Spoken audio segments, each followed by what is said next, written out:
Welcome time travelers and welcome new time travelers. As always, if you're new to this channel and enjoy learning history one event at a time, then don't forget to hit that like button, comment, and subscribe. Without further ado, let's get into it. Today we're going to start out in 1461 when King Henry VI of England was disposed by Yorkist and replaced by Edward the Fourth. In 1678, Italian composer, violinist Antonio Vivaldi, who left a decisive mark on the form of the concerto and style of the late Baroque instrumental music, was born.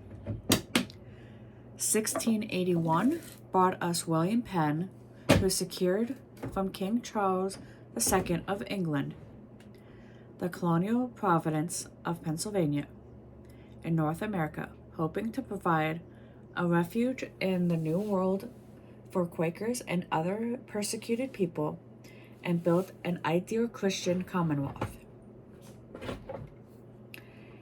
In 1781, the U.S. Constitution went into effect as the governing law of the United States, the date having been established by Congress. In 1804, Irish convicts rose up in Castle Rising, Australia's first rebellion. In 1837, Chicago was incorporated as a city with a population of about 4,200. 1888 brought us Gundred football coach Knute Rockne, who, while at the University of Notre Dame, became the Intercollet Sports' first true celebrity coach, was born in Voss, Norway. In 1933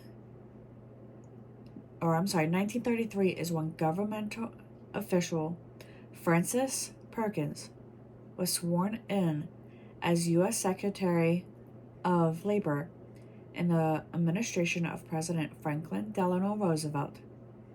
She was the first woman appointed to a cabinet post. In 1963, BBC telecast a taped interview with French anti-Gaullist resistance leader Georges Bebedol. The UK government had previously denied that Bebedol wanted in France, who was wanted in France, is in England. In 1982, Canadian jurist Bertha Wilson became the first woman appointed to the Supreme Court of Canada. 9 years before the turn of the century, in 1991, Chile issued a human rights report.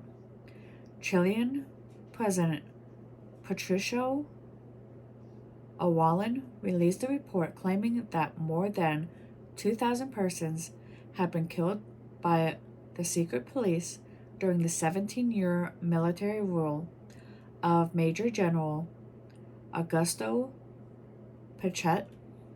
The bodies of many of the victims had disappeared.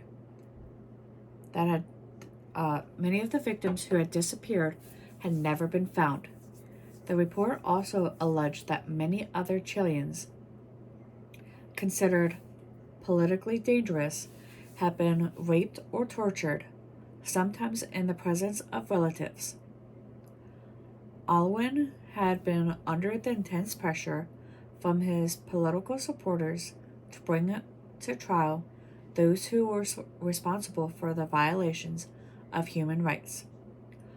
Former President Pinochet, who remained commander-in-chief of the army, defiantly rejected the report as the work of people unqualified to interpret events after his 1973 military coup, which toppled the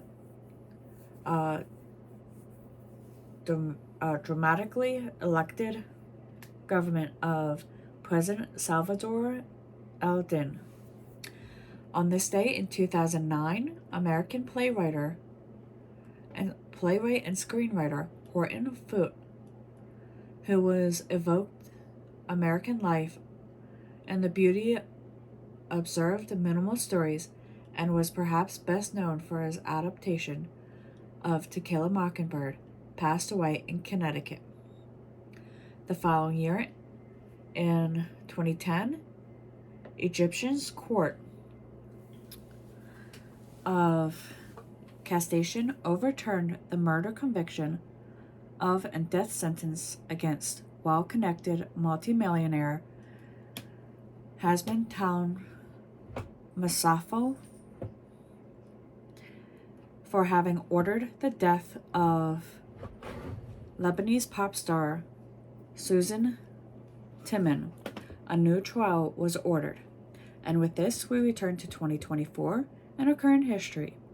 Let's see what this year has in store for us. Until next time.